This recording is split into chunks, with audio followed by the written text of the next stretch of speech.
আজকে আমি রান্না করব বাঙালির জাতীয় মাছ। এই মাছ পছন্দ করে না এমন কাউকে হয়তো খুঁজে পাওয়া যাবে না, হাতে গোনা কয়েকজন ছাড়া। তোমরা যারা এই মাছটা একদমই পছন্দ করো না তারা ভিডিওটা দেখতে থাকো, হয়তো বা আমার খাওয়া দেখে তোমাদেরও মুখে রুচি চলে আসবে। রান্নার জন্য আমি বেশ কয়েক পিস মাছ নিয়ে নিয়েছি। এবার এর সাথে আমার টুকিটাকি পেঁয়াজ মরিচ যেগুলো লাগবে ওগুলো আমি কেটে নেব। এখানে রয়েছে একটা পেঁয়াজ কুচি, কয়েকটা মরিচ কুচি, একটু ধনেপাতা কুচি এবং কয়েক পিস টমেটো কুচি। ব্যাস এগুলোই। এবার রান্নার জন্য আমি একটা নতুন কড়াই নিয়েছিলাম, তো আমার আম্মু বললো এভাবে মাটি লাগিয়ে নিলে নাকি এটা পরিষ্কার করতে সুবিধা হয়, তাই একটু মাটি লাগিয়ে নিলাম। এখন আমার রান্নার জন্য সবকিছু রেডি। প্রথমেই মাছগুলোকে খুব ভালোভাবে ধুয়ে একটু হলুদ এবং একটু লবণ দিয়ে মাখিয়ে নিচ্ছিলাম। এবার একটা কড়াইয়ে আমি একটু তেল দিয়ে দিয়েছি। নতুন কড়াইটায় মাছগুলো ভাজতে গেলে হয়তো ভেঙে যেত, যার কারণে একটা পুরানো কড়াই আমি প্রথমে মাছগুলোকে ভেজে নিচ্ছি। মাছগুলোকে আমি খুব একটা বেশিও ভাজবো না, খুব একটা কমও ভাজবো না, মাঝামাঝি পর্যায়ে আমি এগুলোকে উঠিয়ে নেব। আমার কাছে মনে হয় মাছটা বেশি ভাজলে অনেকটা শক্ত হয়ে যায়, আর পাঙ্গাস মাছ একটু নরম নরমই খেতে বেশি মজা লাগে। তো আমার মাছগুলো ভাজা শেষ। এবার চুলায় আমি নতুন কড়াইটা বসিয়ে দিয়েছি। এবার ওর মধ্যে সামান্য তেল দিয়ে প্রথমে দিয়েছি পেঁয়াজ কুচি এবং মরিচ কুচি, একটু নাড়াচাড়া করে আরো দিয়েছি একটু হলুদের গুঁড়া এবং স্বাদ মতন লবণ। এবার আরো কিছুক্ষণ নাড়াচাড়া করে আমি পেঁয়াজগুলোকে একটু ভেজে নেব।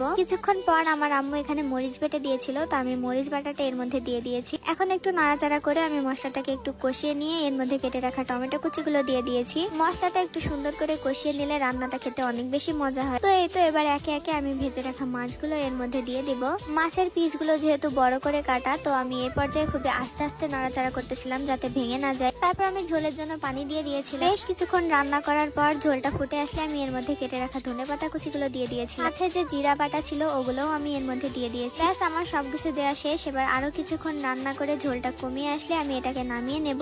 তো এই তো একটা পাত্রে আমি এটাকে নামিয়ে নিয়েছি, আর এই হলো আমার রান্নার ফাইনাল লুক। রান্নার কালারটা জাস্ট দেখো, এটা কত বেশি সুন্দর লাগতেছে। তোমরা কারা বলো তো যাদের পাঙ্গাস মাছ পছন্দ না? তোমাদের জাতি দেখতে চাই যারা পাঙ্গাস মাছ পছন্দ করে না, এক্ষুনি একটা কমেন্ট করে ফেলো। আমার তো ছোট থেকেই এই মাছটা অনেক বেশি পছন্দের। তরকারিটা দেখে আমার অনেক বেশি লোভনীয় লাগতেছে। এবার তাড়াতাড়ি একটা প্লেটে আমি বেশ কিছুটা ভাত নিয়ে নিয়েছি। এর সাথে খাওয়ার জন্য আমি একটা সালাদও মাখিয়ে নিয়েছি। এবার একটা বড় সাইজের পাঙ্গাস মাছ নিয়ে নেব, সাথে একটু বেশি পরিমাণে ঝোলও নিয়ে নিয়েছি। মাছের পেটের ভিতরে এই চর্বিগুলো ছিল, এগুলো খেতে আমার অনেক বেশি ভালো লাগে। ঝোলের সাথে ভাতটাকে মাখিয়ে আমি একটু একটু করে মাছ ভেঙে খাচ্ছিলাম। নিজের রান্না বলে বলছি না, সত্যি রান্নাটা খেতে অনেক বেশি মজা হয়েছিল। তোমরা কে কে আমার মতো পাঙ্গাস মাছ খেতে অনেক বেশি পছন্দ করো অবশ্যই আমাকে কমেন্টে জানিয়ে যেও। এর মধ্যে চলো তোমাদের একটু কমেন্ট পড়ে আসি। মাহবুবা লিখেছে, আপু আমি তোমার ভিডিওগুলো টাঙ্গাইল থেকে দেখি, খুব খুব খুব ভালো লাগে, আমার নামটা নিও প্লিজ। আফসানা এসকে, আপু তোমার ভিডিওগুলো অনেক সুন্দর হয়, লাভ ফ্রম ইন্ডিয়া। মৌসুমি, তোমার কোনো ভিডিও মিস করি না, অনেক ভালো লাগে।